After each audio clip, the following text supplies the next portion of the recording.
세례 요한의 탄생 예고, 오래 침묵하던 가정에 찾아온 하나님의 약속, 성경 이야기. 성경에서는 유대왕 헤롯 때의 사가랴라는 제사장과 그의 아내 엘리사벳이 살았다고 전해집니다. 두 사람은 하나님 앞에서 의롭게 살았지만 오랫동안 아이가 없었습니다. 세월은 흘렀고 두 사람은 이미 나이가 많아졌습니다.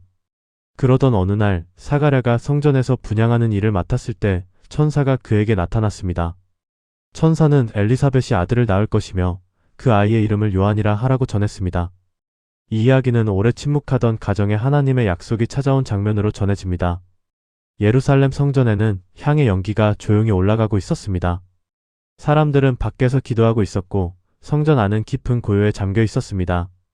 사가랴는 오래 익숙했던 걸음으로 성전 안에 들어섰습니다. 그의 손은 제사장의 일을 알고 있었고 그의 마음은 오랜 세월의 기도를 알고 있었습니다.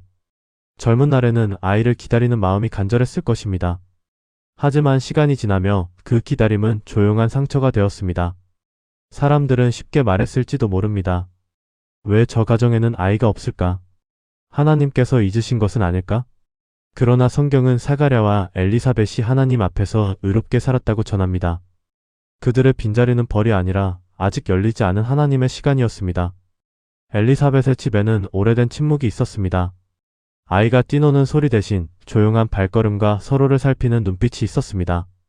말하지 않아도 아는 아픔이 있었고 다시 꺼내기 어려운 소원이 있었습니다. 그들은 하나님을 떠나지 않았지만 마음 한쪽에는 오래 접어둔 기도가 있었습니다. 기도가 응답되지 않는 시간이 길어지면 사람은 자신의 소망을 조용히 접어넣습니다. 기대하지 않으려 하고 아프지 않으려 하고 괜찮은 척 살아갑니다. 사가랴도 그렇게 살아왔을지 모릅니다. 그런데 바로 그날 성전 안에서 그의 일상이 멈추었습니다. 주의 천사가 향단 오른편에 서 있었습니다. 사가랴는 그 모습을 보고 놀랐고 두려움에 사로잡혔습니다. 하늘의 소식은 때로 가장 익숙한 자리에서 가장 낯설게 찾아옵니다. 천사는 말했습니다. 사가랴여, 두려워하지 말라. 너의 간구함이 들린지라. 내 아내 엘리사벳이 내게 아들을 낳아 주리니 그 이름을 요한이라 하라. 그 말은 사가랴의 오래된 마음을 흔들었습니다. 그가 포기했다고 생각했던 기도는 하나님 앞에서 사라진 것이 아니었습니다. 사람의 기억 속에서는 희미해졌을지라도 하나님 앞에서는 잊히지 않았습니다. 천사는 그 아이가 큰 기쁨이 될 것이라고 말했습니다. 많은 사람이 그의 태어남을 기뻐할 것이라고 전했습니다. 그 아이는 주 앞에서 큰 사람이 되고 많은 사람을 하나님께로 돌아오게 할 것이라고 말했습니다. 그는 태어나기 전부터 하나님의 부르심 안에 있었습니다. 사가랴는 그 말을 들었지만 마음이 곧바로 평안해지지는 않았습니다. 그의 눈앞에는 천사가 있었지만 그의 기억 속에는 늙은 몸과 지나간 세월이 있었습니다. 그는 물었습니다. 내가 이것을 어떻게 알리오? 내가 늙고 아내도 나이가 많으니이다. 그 질문에는 믿고 싶은 마음과 믿기 어려운 마음이 함께 들어 있었습니다. 사람은 너무 오래 기다린 일 앞에서 쉽게 기뻐하지 못할 때가 있습니다. 상처가 깊으면 좋은 소식도 먼저 두려움으로 들립니다. 혹시 또 실망하게 될까 봐 마음을 막아버립니다.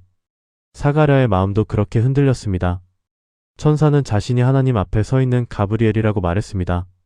그리고 이 좋은 소식을 전하러 보냄을 받았다고 말했습니다. 그러나 사가랴가 그 말을 믿지 못했기 때문에 그 일이 이루어지는 날까지 말을 하지 못하게 될 것이라고 전했습니다. 그 순간 사가랴에게 침묵의 시간이 시작되었습니다. 이 침묵은 단순한 벌처럼만 보이지 않습니다. 이 장면은 이렇게 묵상해 볼 수 있습니다. 사가랴는 더 말하지 못하는 시간 속에서 하나님의 약속을 깊이 품어야 했습니다.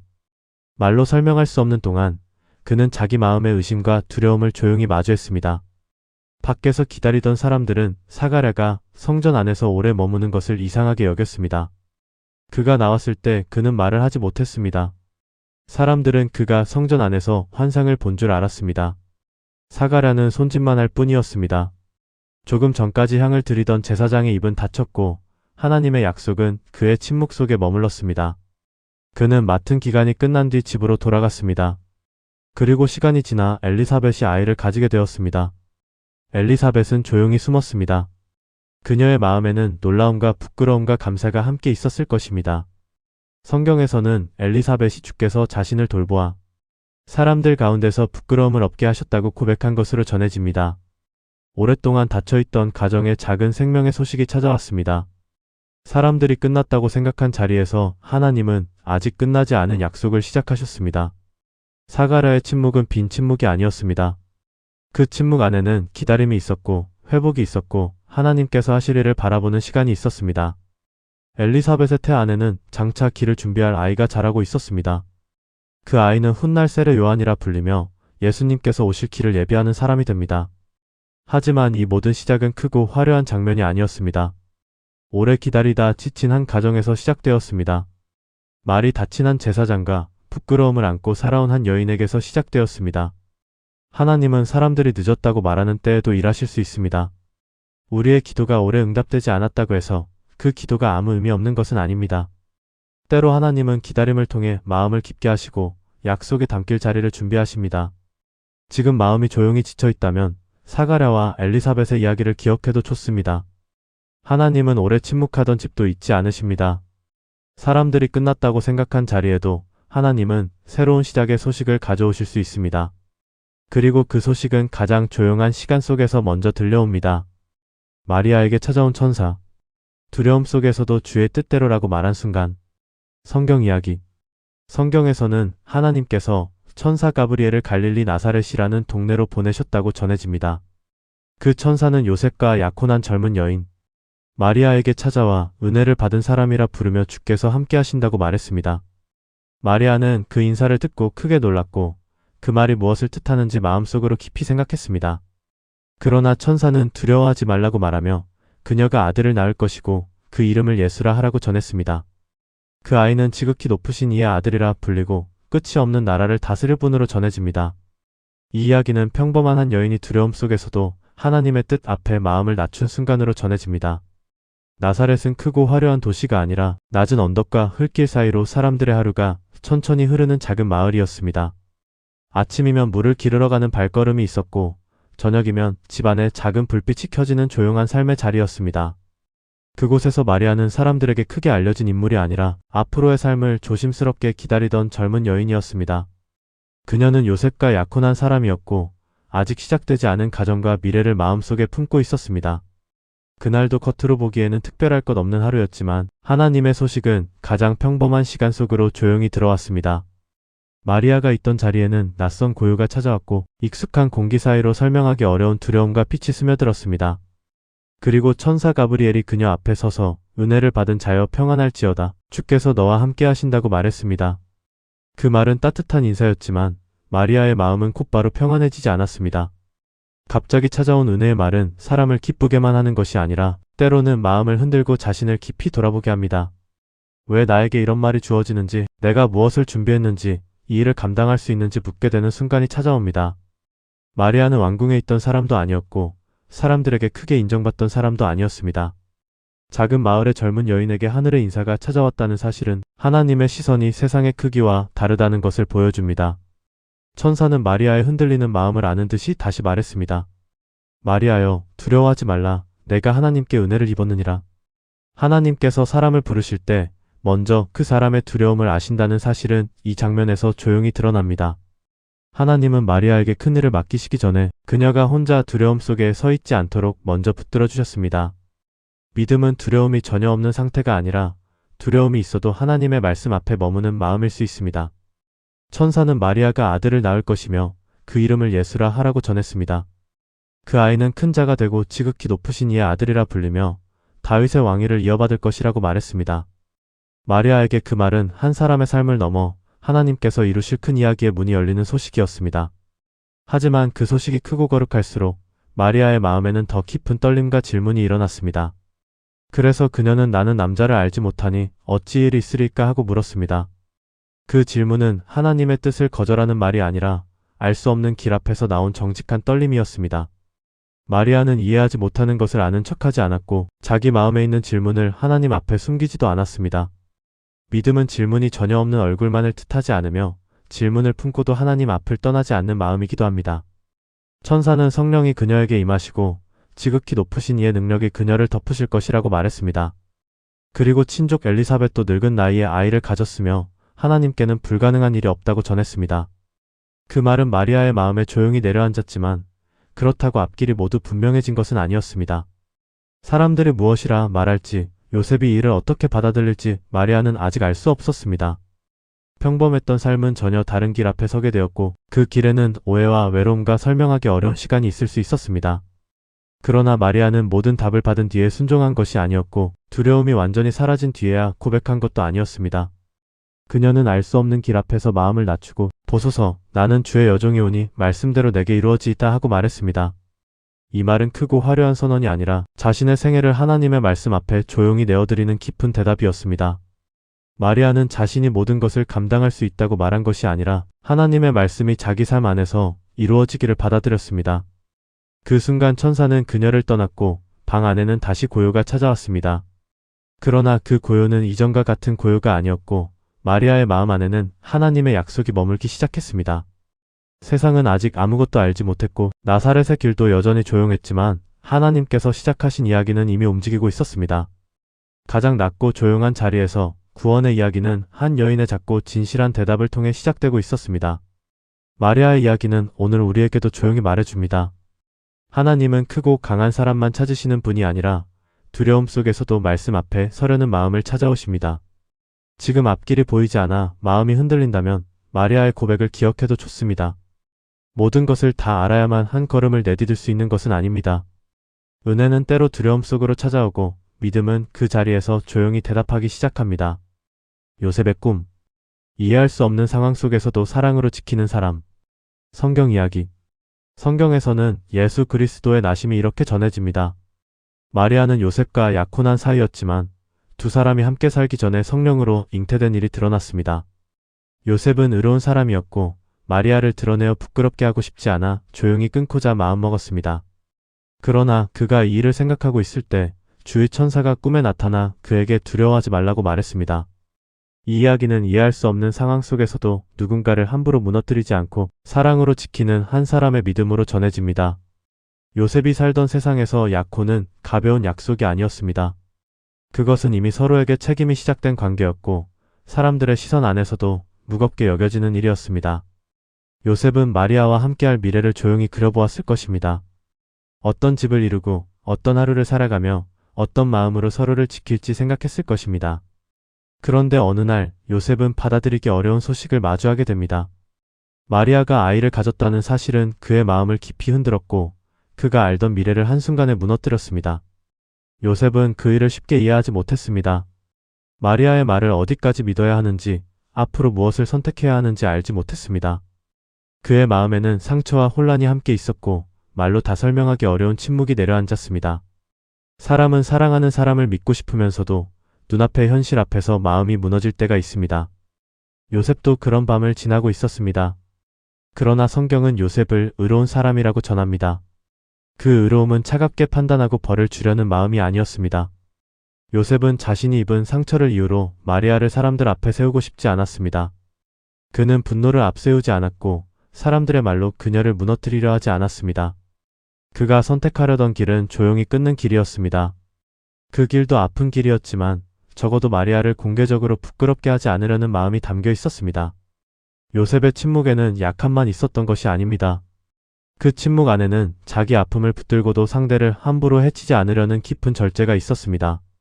그는 모든 것을 이해해서 기다린 사람이 아니라 이해하지 못하는 상황 속에서도 사랑의 선을 넘지 않으려 한 사람이었습니다.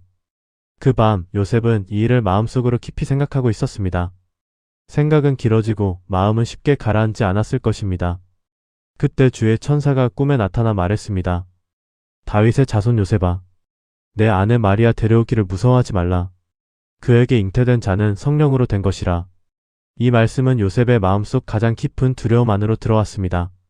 천사는 먼저 요셉을 다윗의 자손이라고 불렀고 그가 잊고 있던 하나님의 약속의 흐름 안으로 그를 다시 세웠습니다. 그리고 마리아를 데려오기를 무서워하지 말라고 말했습니다. 요셉에게 필요한 것은 모든 사람을 설득할 수 있는 설명이 아니라 두려움 속에서도 지켜야 할 사람을 지키는 용기였습니다. 천사는 이어서 말했습니다. 아들을 낳으리니 이름을 예수라 하라. 이는 그가 자기 백성을 그들의 죄에서 구원할 자이심이라. 마태복음은 이 일이 선지자를 통해 하신 말씀과 이어진다고 전합니다. 보라, 처녀가 잉태하여 아들을 낳을 것이요. 그의 이름은 임마누엘이라 하리라. 임마누엘은 하나님이 우리와 함께 계시다는 뜻으로 전해집니다. 요셉에게 이 말씀은 이해하지 못하던 사건을 하나님의 함께하심 안에서 다시 바라보게 하는 빛이 되었을 것입니다. 요셉은 그제야 이 일이 자기 상처만의 문제가 아니라 하나님께서 이루시는 더 큰 이야기 안에 있다는 것을 듣게 되었습니다. 마리아의 태 안에 있는 아이는 우연한 일이 아니라 하나님의 구원의 약속과 이어져 있었습니다. 요셉이 맡게 된 일은 단순히 상황을 정리하는 일이 아니었습니다.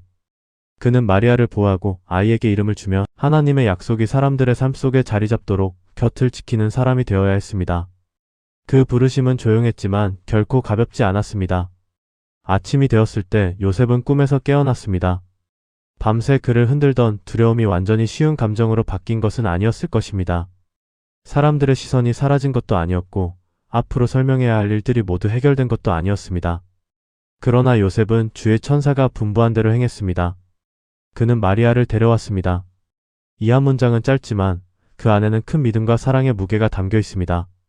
요셉은 모든 것을 다 알게 된 뒤 움직인 것이 아니라 하나님의 말씀을 붙들고 한 걸음을 내디뎠습니다. 그의 순종은 많은 말로 드러나지 않았습니다. 복음서에서 요셉의 말은 거의 들리지 않지만 그의 선택은 조용히 빛납니다. 말보다 행동으로 마리아를 지켰고 이해보다 순종으로 하나님의 길에 섰습니다. 요셉은 아이가 태어날 때까지 마리아를 가까이 하지 않았고 아이가 태어났을 때 그 이름을 예수라 했습니다. 그 이름을 부르는 순간 요셉은 자신에게 맡겨진 자리 안에서 하나님의 약속에 응답하고 있었습니다. 요셉의 이야기는 오늘 우리에게도 조용히 말해줍니다. 사랑은 모든 상황을 이해한 뒤에만 가능한 것이 아닙니다. 때로 사랑은 이해하지 못하는 밤에도 누군가를 함부로 무너뜨리지 않는 선택에서 시작됩니다. 의로움은 차가운 정죄가 아니라 진실을 붙들면서도 사람을 살리는 마음일 수 있습니다.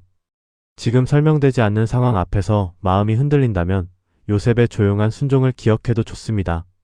하나님은 혼란스러운 밤에도 말씀하실 수 있고 두려움 속에서도 지켜야 할 길을 보여주실 수 있습니다.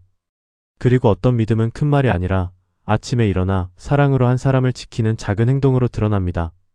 마리아가 엘리사벳을 방문하다. 두 여인이 서로의 믿음을 알아보는 이야기. 성경 이야기. 성경에서는 천사 가브리엘의 말을 들은 마리아가 서둘러 유대 산골에 있는 엘리사벳의 집을 찾아갔다고 전해집니다. 엘리사벳은 이미 늙은 나이에 아이를 가진 사람이었고 마리아는 아직 이해하기 어려운 하나님의 부르심 앞에 서 있던 사람이었습니다. 마리아가 인사하자 엘리사벳의 태 안에 있던 아이가 뛰놀았고 엘리사벳은 성령의 충만함을 받아 마리아를 축복했습니다. 이 이야기는 두 여인이 서로의 믿음을 알아보고 하나님의 약속을 함께 기뻐하는 장면으로 전해집니다. 이제 이야기는 마리아가 천사의 소식을 마음에 품고 엘리사벳을 찾아 길을 떠나는 자리에서 시작됩니다. 나사렛의 조용한 하루는 이전과 같아 보였지만 마리아의 마음속에는 이미 큰 소식이 머물고 있었습니다. 천사는 그녀에게 아들을 낳을 것이며 그 이름을 예수라 하라고 전했고 하나님께는 불가능한 일이 없다고 말했습니다. 그 말은 마리아의 마음을 붙들었지만 앞으로의 모든 길을 분명히 보여준 것은 아니었습니다. 마리아는 요셉이 이를 어떻게 받아들일지 사람들이 무엇을 말할지 아직 다 알지 못했습니다. 그러나 그녀에게는 천사가 함께 전해준 또 하나의 소식이 있었습니다. 나이가 많아 아이를 가지지 못하던 친족 엘리사벳이 이미 6달째 아이를 품고 있다는 소식이었습니다. 그 소식은 마리아에게 혼자가 아니라는 조용한 표지처럼 다가왔을 것입니다. 하나님의 약속을 먼저 품은 한 여인이 있었고 마리아는 그 사람을 찾아가고 싶었습니다. 마리아는 일어나 서둘러 길을 떠났습니다. 갈릴리 나사렛에서 유대 산골까지 가는 길은 짧고 편한 길이 아니었습니다. 먼지가 있는 길을 지나고 언덕과 마을을 지나며 마리아는 마음속에 들은 말씀을 계속 되새겼을 것입니다. 그녀의 발걸음에는 두려움도 있었고 확인하고 싶은 마음도 있었고 누군가에게 말하고 싶은 간절함도 있었을 것입니다. 사람은 너무 큰 일을 홀로 품게 되면 그 마음을 알아줄 한 사람을 찾고 싶어집니다. 마리아에게 엘리사벳은 그런 사람이었습니다. 엘리사벳의 집은 조용한 산골에 있었습니다. 오래 침묵하던 그 집에는 이미 하나님의 약속이 자라고 있었습니다. 사가라는 말을 하지 못하는 시간 속에 있었고 엘리사벳은 늙은 나이에 찾아온 생명을 조용히 품고 있었습니다. 그 집은 많은 말보다 깊은 기다림과 놀라움으로 채워진 곳이었습니다. 마리아가 그 집에 들어가 엘리사벳에게 인사했습니다. 그 순간 엘리사벳의 태 안에 있던 아이가 뛰놀았습니다. 그것은 단순한 움직임처럼 보일 수도 있었지만 성경은 그 장면을 특별하게 전합니다. 엘리사벳은 성령의 충만함을 받아 큰 소리로 말했습니다. 여자 중에 내가 복이 있으며 내 태중의 아이도 복이 있도다. 그 말은 마리아의 마음 깊은 곳에 내려앉았을 것입니다. 마리아는 아직 사람들에게 이 일을 설명하기 어려운 자리에 있었습니다. 그러나 엘리사벳은 마리아가 길게 설명하기도 전에 그 안에 있는 하나님의 일을 알아보았습니다. 믿음의 사람은 때로 말보다 먼저 하나님의 흔적을 알아봅니다. 엘리사벳은 이어서 말했습니다. 내 주의 어머니가 내게 나아오니 이 어찌된 일인가? 보라, 내 문안하는 소리가 내 귀에 들릴 때에 아이가 내 복중에서 기쁨으로 뛰놀았도다. 이 말은 마리아에게 큰 위로가 되었을 것입니다. 마리아가 품은 소식은 그녀 혼자만의 착각이 아니었습니다. 하나님께서 하신 일이 엘리사벳의 마음과 태 안의 아이에게까지 기쁨으로 전해지고 있었습니다. 엘리사벳은 마리아를 어린 친족으로만 보지 않았습니다. 그녀는 마리아 안에 이루어지고 있는 하나님의 약속을 보았습니다. 그리고 다시 축복했습니다. 주께서 하신 말씀이 반드시 이루어지리라고 믿은 그 여자에게 복이 있도다. 이 말은 마리아의 믿음을 알아본 고백이었습니다. 마리아는 모든 것을 다 이해했기 때문에 복된 사람이 된 것이 아니었습니다. 그녀는 알지 못하는 길 앞에서도 하나님의 말씀이 이루어질 것을 받아들였기 때문에 복된 사람이었습니다. 엘리사벳은 그 믿음을 알아보았고 마리아는 그 말 안에서 자신의 고백이 헛되지 않았음을 느꼈을 것입니다. 두 여인은 서로 다른 나이에 있었습니다. 엘리사벳은 오래 기다린 뒤에 하나님의 약속을 품은 사람이었고 마리아는 갑자기 찾아온 부르심 앞에서 믿음으로 대답한 사람이었습니다. 한 사람은 늦었다고 여겨진 자리에서 생명을 품었고 다른 한 사람은 아직 준비되지 않은 자리에서 하나님의 말씀을 받아들였습니다. 그러나 두 사람은 서로를 보며 같은 하나님을 알아보았습니다. 그들의 만남은 단순한 친족의 방문이 아니었습니다. 그것은 하나님께서 다른 방식으로 일하시는 두 삶이 서로를 알아보고 함께 기뻐하는 시간이었습니다. 마리아는 엘리사벳의 집에서 안전한 위로를 받았을 것입니다. 설명하지 않아도 알아주는 마음, 의심보다 축복으로 맞아주는 목소리, 두려움보다 하나님의 약속을 먼저 보는 눈이 그곳에 있었습니다. 우리는 살면서 누군가에게 내 마음을 다 설명하기 어려운 시간을 만납니다. 그때 필요한 것은 많은 조언보다 하나님께서 우리 안에서 시작하신 일을 조용히 알아봐주는 한 사람일 수 있습니다.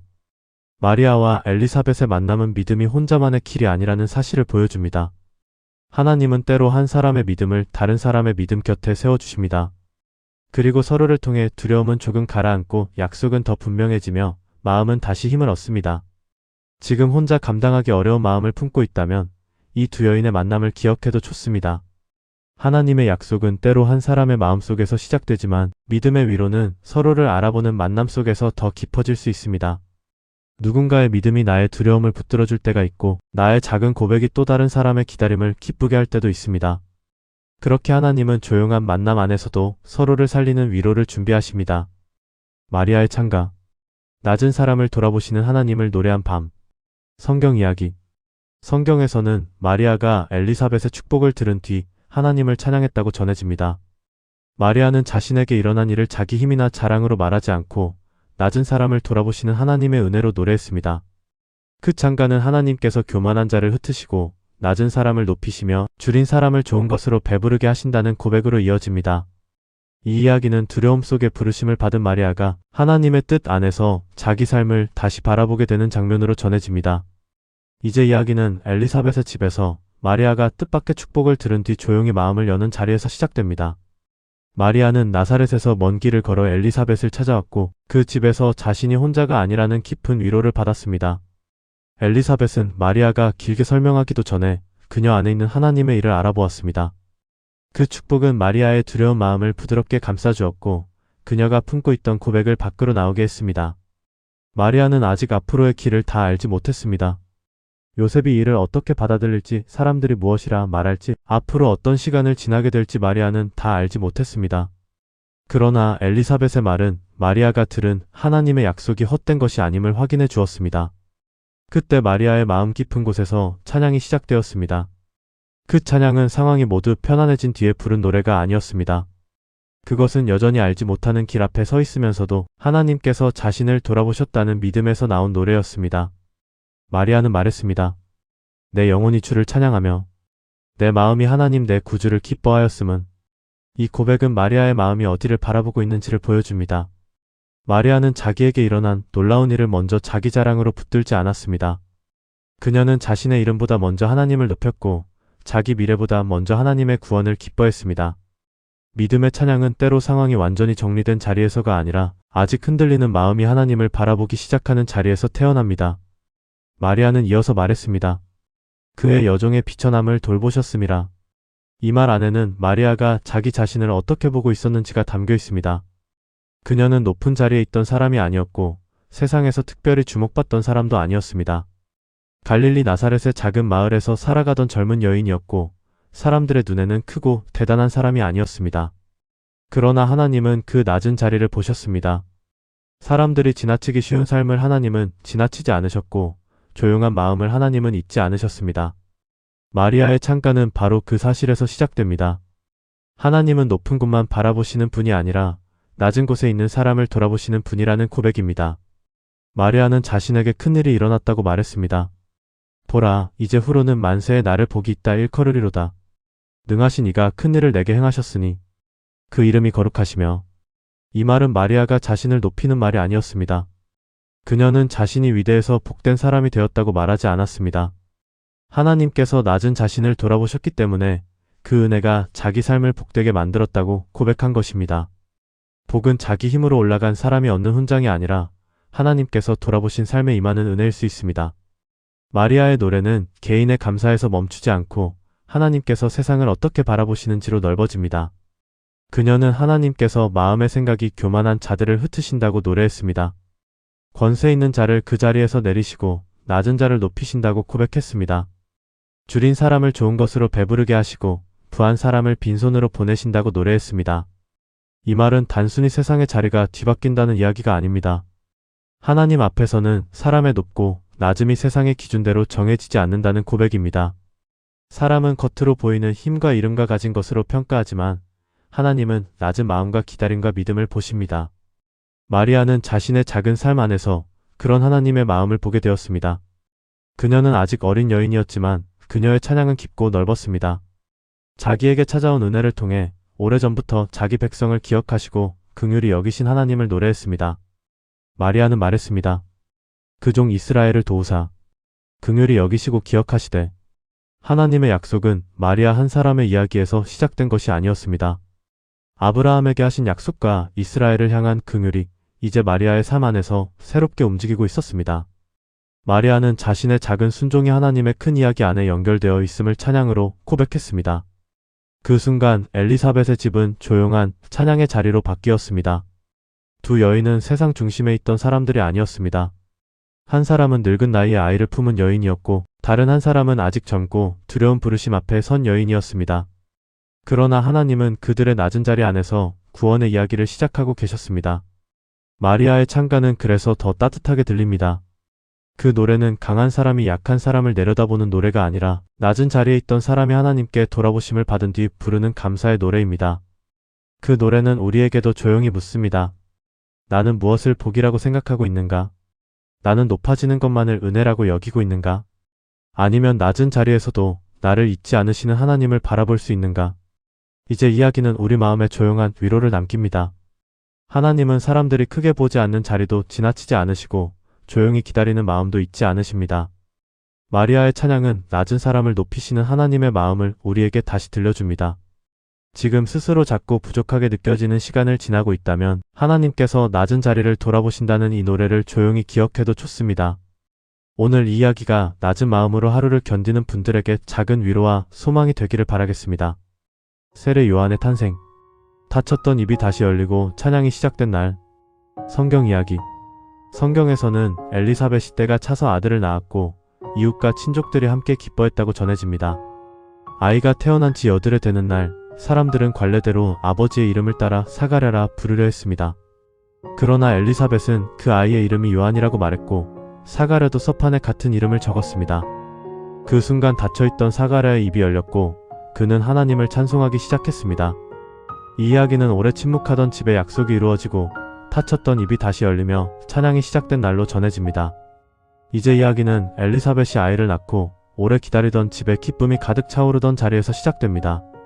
엘리사벳의 집은 오랫동안 조용한 기다림의 집이었습니다. 그 집에는 아이 울음소리 대신 긴 세월을 견디는 부부의 믿음과 말없이 쌓인 기도가 머물러 있었습니다. 사람들은 그 집을 보며 끝난 기다림이라 여겼을지 모르지만 하나님은 그 집을 잊지 않으셨습니다. 마침내 때가 차서 엘리사벳은 아들을 낳았습니다. 그 소식이 퍼지자 이웃과 친족들이 함께 모여들었고 주께서 큰 긍휼을 베푸셨다고 말하며 함께 기뻐했습니다. 기다림이 길었던 만큼 그 기쁨도 더 깊었을 것입니다. 사람들이 불가능하다고 여겼던 일이 조용한 한 가정 안에서 현실이 되었습니다. 하나님의 약속은 때로 아주 오랜 침묵 끝에 열매를 맺고, 그때 사람들은 비로소 그 기다림의 시간을 다시 돌아보게 됩니다. 아이가 태어난 지 여드레 되는 날, 사람들은 할례를 행하려고 모였습니다. 그리고 자연스럽게 그 아이를 아버지의 이름을 따라 사가랴라 부르려 했습니다. 그것은 익숙하고도 당연해 보이는 선택이었습니다. 그러나 엘리사벳은 분명하게 말했습니다. 아니라, 요한이라 할 것이라. 그 자리에 있던 사람들은 놀랐을 것입니다. 가문 안에 그런 이름을 가진 사람이 없었기 때문입니다. 사람들은 엘리사벳의 말이 혹시 감정에서 나온 것인지 확인하고 싶었는지 말을 하지 못하던 사가랴에게 몸짓으로 뜻을 물었습니다. 이 장면은 참 조용하면서도 긴장감이 있습니다. 오랫동안 침묵하던 사가랴가 이제 무엇이라고 대답할지 모두가 그의 손을 바라보는 순간이었습니다. 사가랴는 서판을 달라고 했습니다. 그리고 사람들 앞에서 또렷하게 적었습니다. 그 이름은 요한이라. 이 짧은 문장 안에는 큰 순종이 담겨 있습니다. 처음 천사의 말을 들었을 때 사가랴는 믿지 못했고, 그 결과 한동안 말을 하지 못하게 되었습니다. 그 침묵의 시간은 단지 벌처럼만 보이지 않습니다. 그 시간은 그가 하나님의 약속을 마음에 품고 자기 생각보다 하나님의 말씀을 더 깊이 붙드는 시간이 되었을 것입니다. 그리고 이제 그는 사람들의 익숙한 기대보다 하나님께서 먼저 주신 이름을 선택합니다. 사가랴는 더 이상 자기 판단으로 이 일을 붙들지 않았습니다. 그는 하나님의 말씀에 자신의 입과 마음을 맞추기 시작했습니다. 바로 그 순간 사가랴의 입이 열리고 혀가 풀렸습니다. 그는 말을 하기 시작했고, 첫 말은 자기 변명이나 사람들을 향한 설명이 아니었습니다. 그는 하나님을 찬송했습니다. 오랫동안 닫혀있던 입이 열렸을 때 그 입에서 먼저 나온 것은 원망이 아니라 찬양이었습니다. 하나님께서 하신 일을 깊이 통과한 사람의 입술에서는 때로 설명보다 찬양이 먼저 흘러나옵니다. 그 집 주변에 있던 사람들은 모두 놀라며 숙연해졌고, 이 일이 유대온 산골에 두루 퍼졌다고 성경은 전합니다. 사람들은 이 소식을 듣고 마음에 두며 말했습니다. 이 아이가 장차 어찌 될까? 그들도 이 아이가 평범한 아이만은 아니라는 것을 느꼈을 것입니다. 주의 손이 그와 함께 하심이 분명해 보였기 때문입니다. 성경은 사가랴가 성령의 충만함을 받아 예언했다고 전합니다. 그는 하나님을 찬양하며 자기 백성을 돌보시고 속량하셨다고 노래했습니다. 또 다윗의 집에서 구원의 뿔을 일으키셨다고 고백하며 오래전부터 하신 약속을 기억하시는 하나님을 높였습니다. 사가랴의 찬양은 단지 늦은 나이에 아들을 얻은 기쁨에만 머물지 않았습니다. 그는 자기 집에 일어난 일을 통해 하나님께서 더 큰 구원의 이야기를 시작하고 계심을 보았습니다. 이것이 참 깊은 장면입니다. 한 아버지의 기쁨이 자기 가정의 울타리를 넘어 하나님의 큰 약속을 바라보는 찬양으로 넓어집니다. 사가랴는 아기 요한을 향해서도 말했습니다. 아이여, 내가 지극히 높으신 이의 선지자라 일컬음을 받고 주 앞에 앞서가서 그 길을 준비하여 주의 백성에게 그 죄사함으로 말미암는 구원을 알게 하리니. 그는 이제 자기 아들이 어떤 길을 걷게 될지 완전히 다 본 것은 아니었습니다. 그러나 이 아이가 하나님께서 준비하신 길 안에 있다는 사실만은 분명히 고백할 수 있었습니다. 요한은 장차 사람들에게 구원의 지식을 전하고 죄사함의 은혜를 알리며 주님의 길을 준비하는 사람이 됩니다. 사가랴는 닫혀있던 자기 입이 열리던 날 아들의 미래를 세상이 원하는 크고 높은 자리로 말하지 않았습니다. 그는 그 아이가 하나님 앞에서 맡은 길을 말했습니다. 그것은 참으로 아름다운 부모의 시선입니다.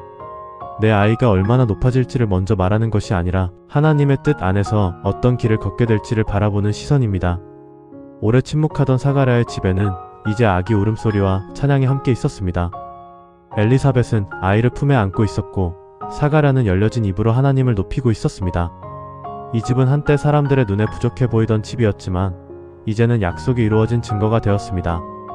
하나님은 너무 늦은 것처럼 보이는 삶에도 당신의 때를 가지고 찾아오십니다.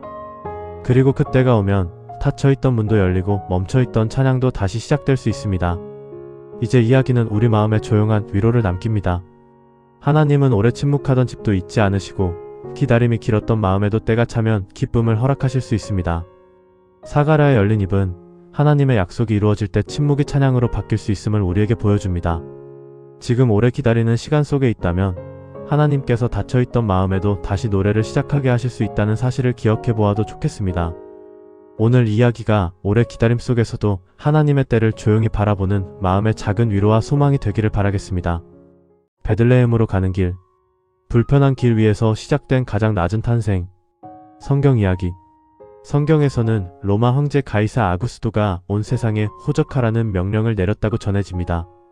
요셉은 다윗의 집과 혈통에 속한 사람이었기 때문에 갈릴리 나사렛을 떠나 유대 베들레헴으로 올라가야 했습니다. 그 길에는 마리아도 함께했고 마리아는 이미 아이를 가진 몸이었습니다. 이 이야기는 가장 높으신 분의 탄생이 편안한 자리나 화려한 장소가 아니라 불편한 길 위에서 조용히 시작되는 장면으로 전해집니다. 이제 이야기는 나사렛의 조용한 삶이 로마의 명령 하나로 흔들리고 요셉과 마리아가 먼 길을 준비해야 했던 자리에서 시작됩니다. 나사렛은 그들이 머물던 익숙한 마을이었습니다. 그곳에는 매일 오가던 길이 있었고 아는 사람들의 얼굴이 있었고 조용히 이어지던 삶의 리듬이 있었습니다. 하지만 세상의 큰 권력은 작은 사람들의 하루도 흔들 수 있었습니다. 로마의 명령은 먼 궁전에서 내려왔지만 그 명령은 갈릴리의 작은 마을에 살던 요셉과 마리아의 삶까지 움직이겠습니다. 요셉은 다윗의 자손이었기 때문에 조상의 고향인 베들레헴으로 가야 했습니다. 그 길은 가볍게 떠나는 여행이 아니었습니다. 마리아는 이미 출산의 때가 가까워지는 몸이었고 먼 길을 떠난다는 것은 마음에도 몸에도 큰 부담이 되는 일이었습니다. 그러나 그들은 그 길을 피하지 못했습니다. 하나님의 약속은 그들의 뜻대로 편안하게 펼쳐지지 않았고 때로는 세상의 명령과 불편한 현실 속을 지나며 이루어지고 있었습니다. 나사렛에서 베들레헴까지의 길은 짧지 않았습니다. 길 위에는 먼지가 있었고 낮에 피곤함이 있었고 밤에 차가운 공기가 있었을 것입니다. 마리아는 배 속에 아이를 품은 채 걸음을 옮겼고 요셉은 그런 마리아를 곁에서 살피며 길을 갔을 것입니다. 성경은 그 여정의 모든 어려움을 자세히 설명하지 않습니다. 하지만 우리는 그 길이 결코 편안하지만은 않았다는 것을 조용히 짐작해 볼 수 있습니다. 아이를 기다리는 마음은 기쁨과 두려움이 함께 있는 마음입니다. 더구나 낯선 길 위에서 그 시간을 보내야 한다면 그 마음은 더욱 깊고 조심스러웠을 것입니다. 마리아는 천사의 말을 기억했을 것입니다. 그 아이의 이름을 예수라 하라는 말씀, 그가 지극히 높으신 이의 아들이라 불릴 것이라는 말씀을 마음에 품고 있었을 것입니다. 하지만 마음에 약속이 있다고 해서 길이 늘 편안해지는 것은 아닙니다. 믿음이 있다고 해서 발의 피곤함이 사라지는 것도 아니고 하나님의 뜻 안에 있다고 해서 현실의 불편함이 모두 사라지는 것도 아닙니다. 마리아와 요셉은 약속을 품고 있었지만 동시에 먼 길을 견디고 있었습니다. 요셉의 마음도 가볍지 않았을 것입니다. 그는 이미 꿈에서 주의 천사의 말씀을 듣고 마리아를 데려온 사람이었습니다. 그는 이 아이가 성령으로 잉태된 아이이며 그 이름을 예수라 하라는 말씀을 받았습니다. 그러나 그 믿음의 순종은 한 번의 결정으로 끝나는 일이 아니었습니다. 이제 요셉은 실제 삶 속에서 마리아와 아이를 지켜야 했습니다. 믿음은 때로 마음속 고백에서 시작되지만 그 다음에는 길 위의 책임으로 이어집니다. 요셉은 사람들의 시선과 낯선 길과 불편한 상황 속에서도 자신에게 맡겨진 사람들을 조용히 지키며 걸어갔습니다. 그의 사랑은 큰 말로 드러나지 않았습니다. 그러나 길 위에서 마리아의 걸음을 살피고 쉬어야 할 때를 찾고 낯선 밤을 함께 견디는 작은 행동 속에 그의 믿음이 담겨 있었습니다. 성경 속 요셉은 많은 말을 남기지 않지만 그의 침묵은 비어있는 침묵이 아닙니다. 그 침묵 안에는 책임이 있고 보호가 있고 하나님의 말씀을 따라 걷는 조용한 순종이 있습니다. 베들레헴은 다윗의 동네였습니다. 오래전 다윗이 나왔던 그 작은 마을로 이제 요셉과 마리아가 올라가고 있었습니다. 사람들이 보기에는 호적을 위해 이동하는 한 부부의 길처럼 보였을 것입니다. 세상 기록에는 그저 명령을 따라 고향으로 올라가는 사람들 가운데 하나였을지 모릅니다. 그러나 하나님의 이야기 안에서는 그 길이 전혀 평범하지 않았습니다. 그 길 위에는 약속의 아이가 있었습니다. 사람들이 알아보지 못하는 사이 구원의 이야기는 먼지 나는 길 위에서 조용히 움직이고 있었습니다.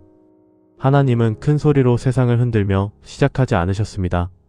가장 낮은 탄생의 길은 피곤한 발걸음과 불편한 이동과 작은 마을을 향한 조용한 여정 속에서 시작되었습니다.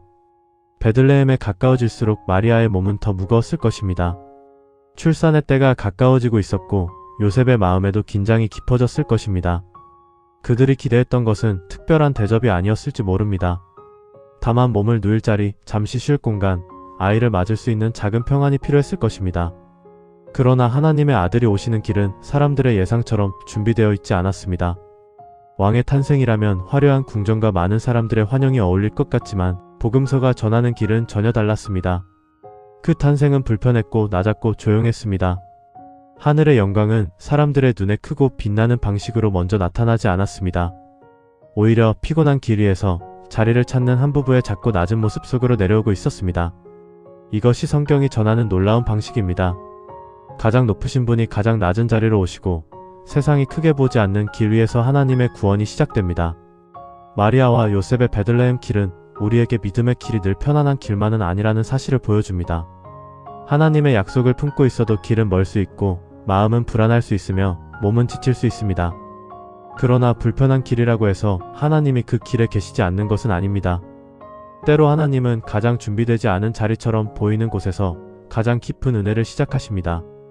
사람의 눈에는 어수선하고 초라해 보이는 상황도 하나님의 시간 안에서는 약속이 이루어지는 길이 될 수 있습니다. 마리아와 요셉은 모든 것을 다 알지 못한 채 베들레헴으로 갔지만 그 길은 이미 하나님의 이야기 안에 있었습니다. 그들이 걷는 불편한 길 위에서 가장 낮은 탄생이 가까워지고 있었습니다. 이제 이야기는 우리 마음에 조용한 위로를 남깁니다. 믿음의 길이 늘 편하고 반듯하게만 열리는 것은 아니지만 하나님은 불편한 길 위에서도 당신의 약속을 이루실 수 있습니다. 지금 삶의 자리가 어수선하고 마음이 지쳐 있다면 베들레헴으로 가던 마리아와 요셉의 길을 기억해도 좋겠습니다. 가장 낮은 자리로 오신 주님의 이야기는 불편한 길도 하나님의 은혜가 시작되는 자리가 될 수 있음을 조용히 들려줍니다. 오늘 이야기가 낯설고 피곤한 길 위에서도 하나님의 약속을 바라보는 마음의 작은 위로와 소망이 되기를 바라겠습니다. 예수님의 탄생, 구유에 누인 아기와 조용한 밤의 빛. 성경 이야기. 성경에서는 요셉과 마리아가 베들레헴에 이르렀을 때 마리아가 해산할 날이 차서 아들을 낳았다고 전해집니다. 그들은 아기를 강보로 싸서 구유에 뉘었고 여간에는 그들이 머물 자리가 없었습니다. 가장 높으신 하나님의 아들이 화려한 궁전이 아니라 낮고 조용한 자리에서 세상에 오셨습니다. 이 이야기는 구유에 누인 아기 예수님과 아무도 크게 주목하지 않던 밤에 시작된 구원의 빛으로 전해집니다. 이제 이야기는 베들레헴에 도착한 요셉과 마리아가 머물 자리를 찾으며 긴 하루를 견디던 자리에서 시작됩니다. 베들레헴은 작고 오래된 동네였지만 호적 명령으로 많은 사람들이 모여들어 분주한 발걸음이 이어졌습니다. 낯선 사람들의 목소리가 골목마다 오갔고 머물 곳을 찾는 이들의 움직임도 쉽게 가라앉지 않았습니다. 요셉과 마리아도 그 분주한 사람들 사이로 들어왔습니다. 먼 길을 지나 여기까지 온 것만으로도 뭔가 마음은 이미 많이 지쳐 있었습니다. 마리아는 아이를 품은 몸이었고 출산의 때는 점점 가까워지고 있었습니다. 요셉은 아내를 쉬게 할 자리와 곧 태어날 아이를 맞이할 공간을 간절히 찾았습니다. 그러나 성경은 그 밤의 상황을 조용하고 짧게 전합니다. 여관에는 그들이 있을 곳이 없었더라. 이 짧은 한 문장 안에는 그 밤의 불편함과 쓸쓸함이 모두 담겨 있습니다. 세상을 만드신 하나님의 아들이 오시는 밤이었지만 사람들은 그 사실을 알지 못했습니다. 그 밤은 세상의 눈으로 보면 특별한 밤이 아니었습니다. 사람이 많고 자리가 부족하고 한 부부가 머물 곳을 찾지 못한 밤처럼 보였습니다. 그러나 바로 그 낮고 불편한 자리에서 하나님의 가장 큰 선물이 세상에 들어오고 있었습니다. 마침내 마리아는 아들을 낳았습니다. 성경은 그 장면을 크게 꾸미지 않고 조용하지만 깊게 전합니다. 맏아들을 낳아 강보로 싸서 구유에 뉘었으니. 이 말씀은 너무 익숙해서 지나치기 쉽지만 참 놀라운 장면입니다. 왕의 탄생이라면 좋은 밤과 따뜻한 자리와 많은 환영이 먼저 떠오릅니다. 그러나 예수님의 탄생은 그렇게 시작되지 않았습니다. 그분은 가장 낮은 자리, 가장 단순한 자리, 사람들이 크게 주목하지 않는 자리로 오셨습니다. 구유는 아기를 위한 침대가 아니었습니다. 가축의 먹이를 담는 자리였고 사람들의 눈에는 가장 낮고 초라해 보이는 자리였습니다. 그러나 그 밤 마리아는 자기 품에서 태어난 아기를 강보로 싸서 그 구유에 조심히 눕혔습니다. 그 손길에는 피곤함도 있었고 떨림도 있었고 말로 다하기 어려운 깊은 마음도 함께 있었습니다. 마리아의 마음에는 천사의 말이 조용히 남아있었을 것입니다. 그 아이의 이름을 예수라 하라는 말씀, 그가 지극히 높으신 이의 아들이라 불릴 것이라는 말씀이 그녀의 마음 안에 머물러 있었습니다. 하지만 지금 그녀의 눈앞에 있는 것은 거대한 영광의 장면이 아니었습니다. 그곳에는 조용한 밤이 있었고 작은 아기가 있었고 낮은 구유가 있었습니다. 믿음은 때로 하나님의 약속이 아주 작고 약해 보이는 모습으로 눈앞에 놓일 때에도 그 약속을 품는 마음일 수 있습니다. 요셉도 그 곁을 지켰습니다. 그는 많은 말을 남기지 않았지만 그 밤에도 마리아와 아기 가까이에 머물렀습니다. 베들레헴까지의 길을 함께 걸어온 그는 이제 태어난 아기 곁에서 조용히 자신에게 맡겨진 자리를 지키고 있었습니다. 요셉은 이미 꿈에서 들은 말씀을 마음에 품고 있었습니다. 아들을 낳으리니 이름을 예수라 하라. 이는 그가 자기 백성을 그들의 죄에서 구원할 자이심이라. 그 말은 이제 막 태어난 작은 아기와 함께 그의 눈앞에 놓여 있었습니다. 세상은 아직 이 아이를 알지 못했고 그 밤은 너무도 조용했습니다. 그러나 구유의 누인 아기는 장차 많은 사람의 슬픔을 만지시고 길 잃은 사람들을 부르시며 죄와 죽음의 어둠 속에 있는 사람들에게 구원의 빛이 되실 분이었습니다. 가장 크신 분이 가장 작은 모습으로 오셨고 가장 높으신 분이 가장 낮은 자리를 택하셨습니다. 이것이 예수님의 탄생이 우리에게 주는 깊은 놀라움입니다. 예수님은 사람들의 기대처럼 힘과 화려함으로 오지 않으셨습니다. 그분은 연약한 아기의 모습으로 오셨고 따뜻한 방이 아니라 자리가 없는 밤을 지나 우리 가운데 오셨습니다. 그래서 예수님의 탄생 이야기는 더 큰 위로가 됩니다. 주님은 높은 자리에만 계신 분이 아니라 낮고 불편한 자리도 아시는 분이기 때문입니다. 머물 곳이 없는 밤을 아시고 사람들에게 주목받지 못하는 자리를 아시고 피곤한 몸과 조용한 눈물의 시간을 아시는 분입니다. 그분은 멀리서 우리를 바라보기만 하시는 분이 아니라 그런 자리 안으로 직접 들어오신 분입니다. 구유의 누인 아기 예수님은 하나님의 사랑이 얼마나 낮은 곳까지 내려오는지를 보여줍니다. 사람들이 자리를 내어주지 못한 밤에도 하나님은 구원의 이야기를 멈추지 않으셨습니다. 준비된 방이 없어도 은혜는 시작되었고 조용한 구유 위에서도 하늘의 빛은 꺼지지 않았습니다. 그 밤의 빛은 크고 화려한 빛이 아니었습니다. 그러나 그 빛은 어둠 속에 있는 사람들에게 길을 보여줄 빛이었습니다. 그 빛은 상처 입은 사람에게 다가가고 외로운 사람을 부르며 낮은 자리에 있는 사람에게 하나님이 가까이 오셨음을 알려주는 빛이었습니다. 이제 이야기는 우리 마음에 조용한 위로를 남깁니다. 예수님의 탄생은 하나님께서 가장 낮은 자리에도 빛을 비추시고 사람들이 비어있다고 여기는 자리에도 은혜를 시작하실 수 있음을 보여줍니다. 지금 삶의 자리가 초라하고 조용하게 느껴진다 해도 주님은 바로 그런 자리로 오실 수 있습니다. 구유의 누인 아기 예수님의 이야기가 낮은 자리에서도 우리를 찾아오시는 하나님의 사랑을 다시 기억하게 해주면 좋겠습니다. 오늘 이 이야기가 조용한 밤을 지나고 있는 마음에 작은 위로와 따뜻한 빛이 되기를 바라겠습니다. 목자들에게 전해진 기쁜 소식, 가장 낮은 사람들에게 먼저 찾아온 기쁨. 성경에서는 예수님께서 베들레헴에서 태어나신 그 밤 들판에서 양떼를 지키던 목자들에게 천사가 나타났다고 전해집니다. 천사는 그들에게 두려워하지 말라고 하며 온 백성에게 미칠 큰 기쁨의 좋은 소식을 전했습니다. 그 소식은 다윗의 동네에 구주가 나셨고 그 아기가 강보에 쌓여 구유에 누워있다는 말이었습니다. 이 이야기는 세상이 크게 주목하지 않던 목자들에게 예수님의 탄생 소식이 가장 먼저 전해진 장면으로 전해집니다. 이제 이야기는 베들레헴 근처 들판에서 밤새 양떼를 지키던 목자들의 자리에서 시작됩니다. 그 밤 베들레헴 안쪽에는 구유의 누인 아기가 있었고 마리아와 요셉은 낮고 조용한 자리에서 그 아기 곁을 지키고 있었습니다. 그러나 베들레헴 밖 들판에도 밤을 지나는 사람들이 있었습니다. 그들은 양떼를 지키는 목자들이었습니다. 목자들의 밤은 화려하지 않았고 찬 공기와 어둠, 양들의 움직임과 멀리서 들려오는 작은 소리들이 그 긴 시간을 채우고 있었습니다. 사람들이 잠든 시간에도 그들은 깨어 있어야 했고 양들이 흩어지지 않도록 살피며 밤의 어둠을 견뎌야 했습니다. 목자들은 세상에서 높은 자리에 있던 사람들이 아니었고 중요한 소식을 가장 먼저 들을 만한 사람들로 여겨지지도 않았습니다.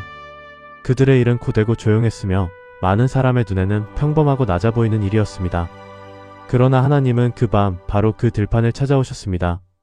하나님의 기쁜 소식은 궁전의 높은 자리보다 먼저 밤새 양떼를 지키며 조용히 자기 일을 감당하던 사람들의 자리로 찾아왔습니다. 이 장면은 예수님의 탄생 소식이 어떤 방식으로 세상에 알려지기 시작했는지를 조용히 보여줍니다. 하나님은 사람들이 크게 보지 않는 자리도 지나치지 않으시고 낮은 곳에서 깨어있는 마음도 잊지 않으십니다. 세상의 중심에서 멀리 떨어진 들판, 아무도 크게 주목하지 않던 밤의 자리 위에 하늘의 소식이 먼저 내려왔습니다. 그때 주의 천사가 목자들 곁에 나타났습니다. 주의 영광이 그들을 두루 비추었습니다. 깊은 밤의 어둠 속에 갑자기 하늘의 빛이 임하자 목자들의 마음은 놀라움과 두려움으로 크게 흔들렸습니다. 그 두려움은 단순히 무서운 일을 만난 감정만은 아니었습니다. 설명하기 어려운 거룩한 빛 앞에서 자신들이 알던 밤이 완전히 달라지는 순간의 떨림이었습니다. 천사는 먼저 그들의 두려움을 향해 말했습니다. 무서워하지 말라. 그 한마디는 하늘의 소식이 어떻게 시작되는지를 보여줍니다. 하나님은 기쁨을 전하시기 전에 먼저 두려움에 사로잡힌 마음을 붙들어 주십니다. 그리고 천사는 이어서 말했습니다. 보라, 내가 온 백성에게 미칠 큰 기쁨의 좋은 소식을 너희에게 전하노라. 그 소식은 목자들만을 위한 작은 위로가 아니라 온 백성에게 미칠 큰 기쁨의 소식이었습니다. 하지만 그 첫 소식을 들은 사람들은 힘있는 사람도 이름난 사람도 성전의 높은 자리 사람들도 아니었습니다. 들판에서 밤을 지키던 목자들이었습니다. 천사는 다시 말했습니다.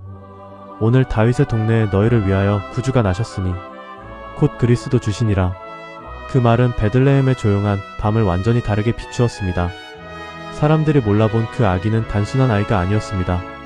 그분은 구주이시며 그리스도 주님으로 오신 분이었습니다. 그러나 천사가 알려준 표적은 세상의 기대와 전혀 달랐습니다. 천사는 목자들에게 이렇게 말했습니다. 너희가 가서 강보에 쌓여 구유에 누인 아기를 보리니 이것이 너희에게 표적이니라. 왕의 표적이라면 많은 사람은 힘과 영광과 높은 자리를 먼저 떠올립니다. 하지만 천사가 말한 표적은 강보에 쌓여 구유에 누인 아기였습니다. 그것은 낮음의 표적이었고 가까이 오신 사랑의 표적이었습니다. 목자들이 찾아갈 아기는 높은 문을 지나야만 만날 수 있는 왕이 아니었습니다. 그들이 가까이 다가갈 수 있는 낮은 자리, 그들의 발걸음도 닿을 수 있는 구유에 누인 아기였습니다. 그때 갑자기 수많은 하늘의 군대가 그 천사와 함께 하나님을 찬송했습니다. 지극히 높은 곳에서는 하나님께 영광이여, 땅에서는 하나님이 기뻐하신 사람들 중에 평화로다. 들판의 밤은 더 이상 평범한 밤이 아니었습니다. 목자들의 낮은 자리는 하늘의 찬송이 울리는 자리가 되었고 양 떼를 지키던 사람들은 세상에서 가장 큰 기쁨의 소식을 듣는 첫 증인이 되었습니다. 천사들이 떠나 하늘로 올라간 뒤 목자들은 서로 말했습니다. 이제 베들레헴으로 가서 주께서 우리에게 알리신 바 이루어진 일을 보자. 그들은 그 소식을 마음속에만 묻어두지 않았습니다. 들은 말씀을 따라 움직였습니다. 밤에 들판에 머물던 사람들이 이제 구유에 누인 아기를 찾아 베들레헴으로 향했습니다. 그들의 발걸음에는 놀라움과 두려움의 여운이 남아있었지만 그보다 더 큰 기쁨이 그들을 움직이고 있었습니다. 목자들은 급히 가서 마리아와 요셉과 구유에 누인 아기를 찾았습니다. 그들이 본 것은 천사가 말한 그대로였습니다. 화려한 왕궁도 아니었고 많은 사람들의 환영도 아니었습니다. 그곳에는 강보에 쌓인 아기와 그 곁을 지키는 마리아와 요셉과 낮은 구유가 있었습니다. 그러나 목자들은 그 낮은 장면 안에서 하늘의 소식이 이루어진 것을 보았습니다. 믿음의 눈은 때로 크고 화려한 장면보다 말씀대로 이루어진 작고 조용한 장면을 먼저 알아봅니다. 목자들은 그 아기에 대해 들은 말을 사람들에게 전했습니다. 그 말을 들은 사람들은 모두 놀랐습니다. 마리아는 이 모든 말을 마음에 새기어 조용히 생각했습니다. 그리고 목자들은 자기들에게 이르던 바와 같이 듣고 본 모든 일로 인해 하나님께 영광을 돌리고 찬송하며 돌아갔습니다. 그들은 다시 들판으로 돌아갔을지도 모릅니다. 다시 양떼를 지키고 다시 익숙한 밤을 맞이했을지도 모릅니다. 하지만 그들의 마음은 이전과 같지 않았습니다. 가장 낮은 자리에서 밤을 지키던 사람들이 구주가 나셨다는 기쁨을 듣고 보았기 때문입니다. 이제 이야기는 우리 마음에 조용한 위로를 남깁니다. 하나님은 기쁜 소식을 전하실 때 세상에서 높고 유명한 사람들만 찾으시는 분이 아닙니다.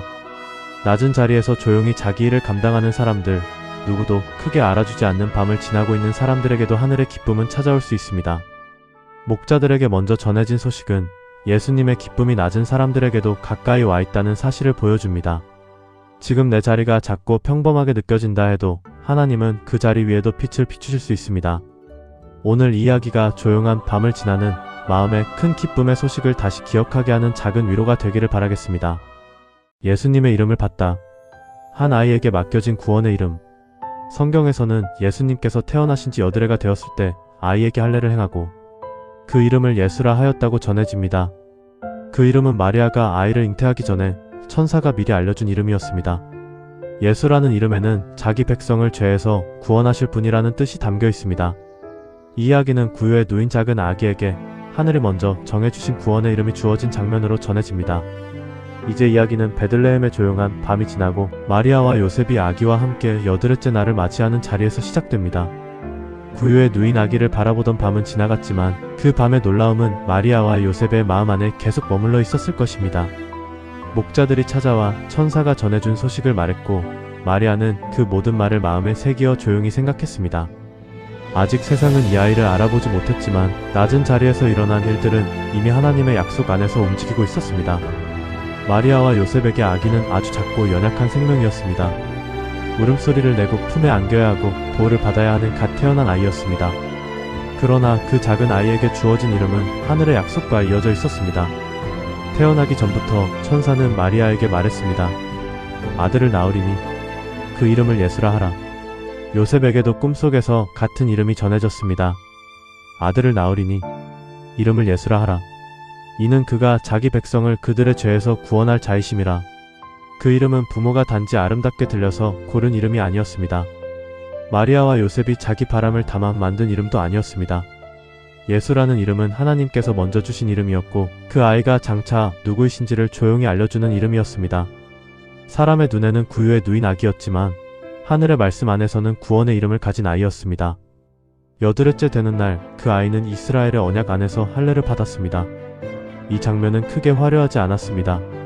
많은 사람이 모여 왕의 탄생을 축하하는 자리도 아니었고 세상의 기록에 크게 남을 법한 의식도 아니었습니다. 하지만 그 조용한 순종의 자리에서 마리아와 요셉은 하나님께서 알려주신 이름을 아이에게 주었습니다. 그 이름은 예수였습니다. 이름을 부른다는 것은 단순히 한 사람을 구별하는 일이 아닙니다. 성경 속에서 이름은 때로 그 사람의 길과 사명, 하나님께서 그 삶 안에 담으신 뜻을 드러내기도 합니다. 예수라는 이름은 구원이라는 뜻과 깊이 이어져 있습니다. 그 이름 안에는 죄로 무너진 사람을 다시 일으키시고 길을 잃은 사람을 찾아오시며 두려움과 어둠 속에 있는 사람에게 은혜를 베푸실 하나님의 마음이 담겨 있습니다. 아기 예수님은 아직 말을 하지 못했습니다. 그 작은 손은 아무것도 붙잡지 못했고 그 몸은 누군가의 품 안에서만 안전했습니다. 그러나 그 이름은 이미 많은 사람의 눈물과 상처와 죄의 짐을 향하고 있었습니다. 예수라는 이름은 강한 사람이 약한 사람을 내려다보는 이름이 아니라 낮은 곳으로 내려와 사람을 구원하시는 하나님의 사랑을 담은 이름입니다. 마리아는 그 이름을 부르며 천사의 말을 다시 떠올렸을 것입니다. 요셉도 그 이름을 부르며 꿈에서 들은 말씀을 마음에 새겼을 것입니다. 그들이 품에 안은 아이는 자신들의 아들이었지만 동시에 하나님께서 세상에 보내신 구주였습니다. 부모의 품 안에 있는 작은 생명에게 온 세상을 향한 구원의 이름이 맡겨졌다는 사실은 조용하지만 깊은 신비로 다가옵니다. 이름은 작게 불렸을지 모릅니다. 베들레헴의 낮은 자리에서 사람들의 큰 관심 없이 조용히 불린 이름이었을지 모릅니다. 그러나 그 이름은 훗날 병든 사람의 곁에서 불리고 죄인이라 불리던 사람들의 식탁에서 들리며 울고 있던 사람들의 마음 가까이 다가가게 됩니다. 그 이름은 눈먼 사람에게 빛이 되고 길 잃은 사람에게 부르심이 되며 무거운 짐을 진 사람에게 쉼의 약속으로 다가갑니다. 예수라는 이름은 단지 아기의 이름으로 머물지 않습니다. 그 이름은 고통 가운데 있는 사람들에게 다가오는 구원의 이름으로 이어집니다. 그 이름은 버려진 사람을 다시 부르고 숨고 싶은 사람을 찾아오며 자기 힘으로는 돌아올 수 없는 사람에게 길을 열어줍니다. 그래서 예수님의 이름을 받는 이 장면은 작지만 결코 가볍지 않습니다. 그날의 아기는 아직 구유의 낮은 자리와 가까운 모습으로 있었지만 그 이름 안에는 십자가와 부활까지 이어질 하나님의 사랑이 이미 담겨 있었습니다. 예수님의 길은 처음부터 낮은 자리에서 시작되었습니다. 그분의 이름도 높은 왕궁에서 큰 나팔 소리와 함께 선포된 것이 아니라 조용한 순종 가운데 불렸습니다. 그 이름은 힘으로 사람을 누르는 이름이 아니라 상처 입은 사람을 찾아오고 죄인을 구원하며 잃어버린 사람을 다시 부르는 이름입니다. 마리아와 요셉은 그 이름을 자기 방식으로 바꾸지 않았습니다. 하나님께서 말씀하신 대로 아이의 이름을 예수라 했습니다. 그들의 순종은 큰 말보다 조용한 행동으로 드러났고 그 이름을 받아들이는 일은 하나님께서 시작하신 구원의 이야기를 믿음으로 받아들이는 일이었습니다. 이제 이야기는 우리 마음에 조용한 위로를 남깁니다. 예수라는 이름은 낮은 자리로 오신 하나님의 사랑이 우리를 구원하기 위해 가까이 오셨다는 사실을 들려줍니다. 우리가 스스로를 고칠 힘이 부족하고 마음의 길을 잃은 것처럼 느껴지는 날에도 그 이름은 여전히 구원의 이름으로 우리 곁에 있습니다. 구유에 누인 작은 아기에게 주어진 예수라는 이름이 오늘 우리 마음에도 다시 조용한 소망으로 들려오면 좋겠습니다. 오늘의 이야기가 지친 마음 위엔 예수라는 이름의 위로와 구원의 빛을 다시 기억하게 하는 시간이 되기를 바라겠습니다.